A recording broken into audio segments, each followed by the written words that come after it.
बहुत जल्दी बहुत बढ़िया गाना आ रहा बा और बहुत सारा पिछला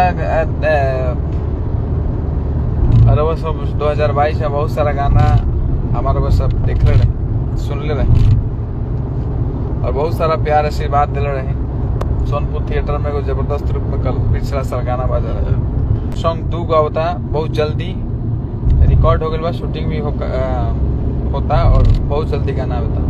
ट्रेन लेके आए आप सबके इंतजार। तो भाई लोग देखा आपने दबंग सुपरस्टार खेसारी लाल के गाना के बारे में बहुत बड़ा अपडेट दे दिया राइटर पवन पांडे। तो क्या है पूरा जानकारी इस वीडियो में बताने वाला है, तो इस वीडियो को लास्ट तक देखना तभी आप लोग को मालूम चल पाएगा। तो भाई लोग पवन पांडे बोले कि 2024 में दबंग सुपरस्टार खेसारी लाल का बहुत बड़ा गाना आने वाला है, जो कि जनवरी से आना स्टार्ट हो जाएगा। और ये भी बात बोले कि सारेगामा हम भोजपुरी से बहुत जल्द आप लोग के बीच तहलका मचाने वाला गाना लेकर आ रहे हैं, तो आप लोग तैयार हो जाइए। और ये भी बात बोले कि गोली में दोली मार दम 3, जो कि आप लोग के बीच बहुत जल्द सुनने को मिलेगा, जो कि काफी जबरदस्त गाना होने वाला है। तुरंत सब्सक्राइब करिए और तुरंत लाइक करिए ताकि सब लोगों के पास उसकी नोटिफिकेशन आप सबको पहले मिल